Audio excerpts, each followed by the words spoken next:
It's 3 congregations. There's about 450 on an average on a Sunday, and we really love the Lakes Church. Terrific. We've got 3 kids. So when we started the church, Daniel was going to school, so he was nearly 6. Michael was 3, and Sarah was nearly 2. And now Daniel's gone off to uni, so it's 13 years later. They're much older.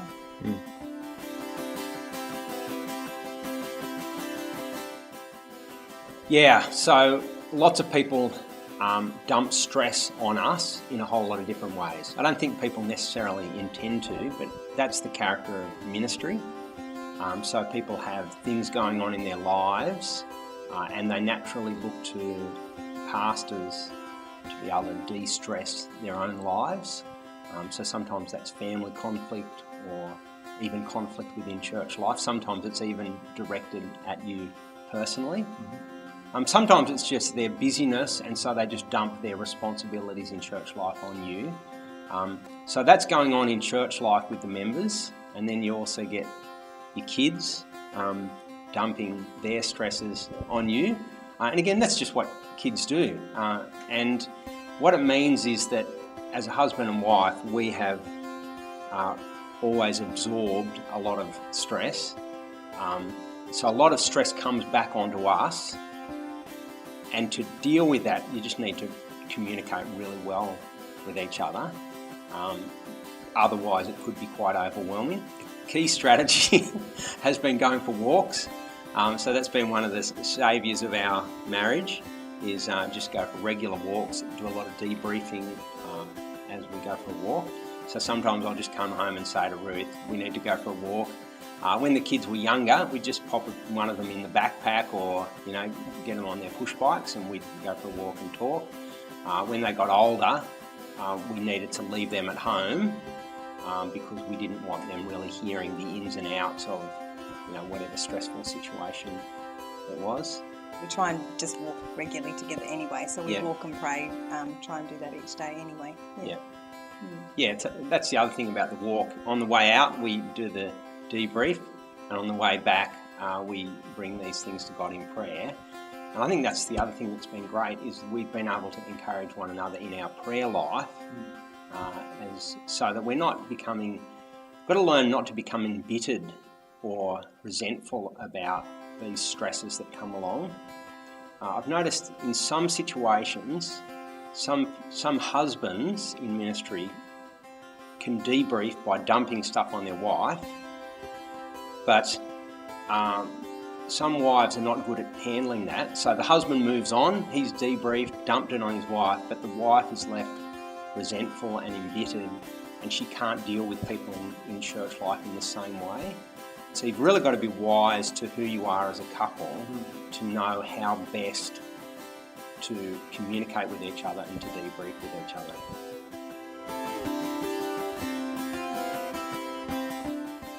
I reckon the biggest one was feeling judged by people because of your kids.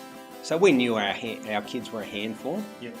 And so we, from time to time, people would look down on us or even pull us aside and rebuke us because of the behaviour of our kids.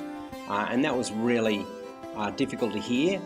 We were working really hard, getting lots of advice. We were doing everything we could as parents, but it can be quite crushing to feel like people are looking down on you or judging you on account of your kids.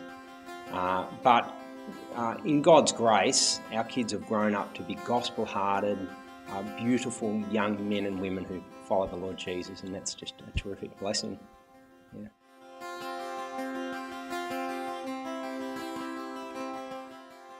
We haven't made a big thing of that, but one of the things we've done is tried not to place extra expectations on our kids, and they haven't felt that burden like I've heard some other pastors' kids have.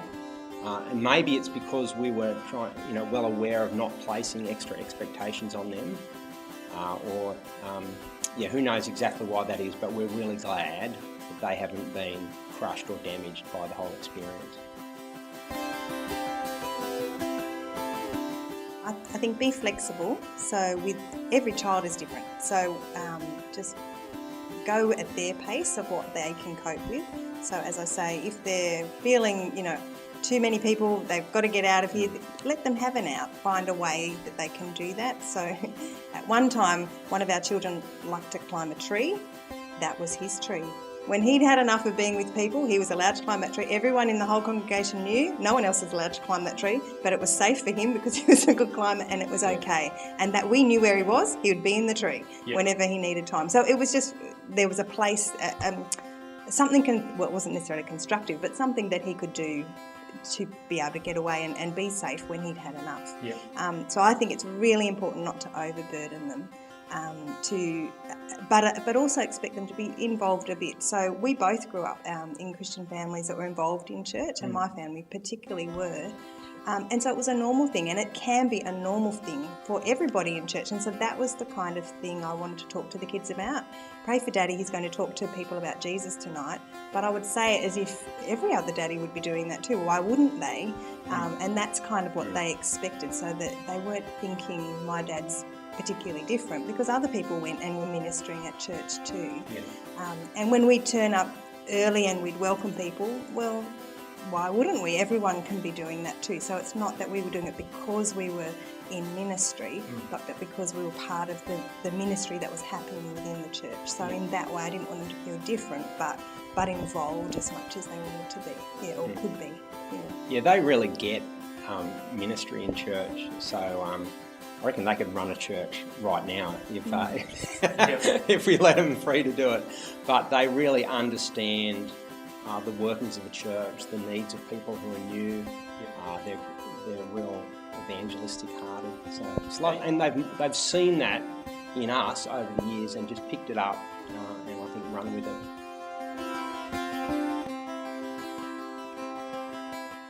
Something that in amidst all the stresses of ministry, you never want to lose sight of what a privilege it is to be involved in the ministry of the gospel.